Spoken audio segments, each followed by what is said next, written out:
মনে করুন আপনি ডাইনিং রুম থেকে বেডরুমে গেলেন কিছু একটা নিতে, কিন্তু রুমে পা রাখতেই আপনি ভুলে গেলেন আপনি কেন এসেছেন। এটা কি স্রেফ ভুলে যাওয়া, নাকি এর পেছনে লুকিয়ে আছে বড় কোনো রহস্য? ল্যান্ডসেট বা বড় বড় বৈজ্ঞানিক জার্নালের রিসার্চ বলছে এটা কোনো রোগ নয়।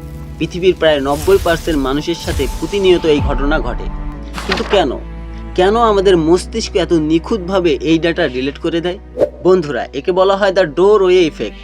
ইউনিভার্সিটি অফ নটরডেমের সাইকোলজিস্টরা গবেষণা করে দেখেছেন আমাদের মস্তিষ্ক কোনো ইনফরমেশনকে স্থায়ীভাবে সেভ করে না, সে ঘটনাগুলোকে এপিসোড বা ছোট টুকরো টুকরো আকারে হিসেব করে রাখে। আপনি যখন এক ঘর থেকে অন্য ঘরে যান, তখন মাঝখানের দরজাটা আপনার ব্রেনের জন্য একটা ইভেন্ট বাউন্ডারি হিসেবে কাজ করে। ব্রেন ভাবে আপনার আগের কাজ শেষ, তাই সে নতুন পরিবেশের জন্য মেমোরি খালি করতে পুরনো ডাটা ডিলিট করে দেয়, যেমনটা আপনার কম্পিউটার র্যাম করে থাকে। তাহলে সমাধান কি? যখন কোনো কাজ নিয়ে অন্য ঘরে যাবেন, মনে মনে সেই কাজটি বারবার বলতে থাকুন, যাতে ব্রেন ইভেন্ট বাউন্ডারি তৈরি করতে না পারে।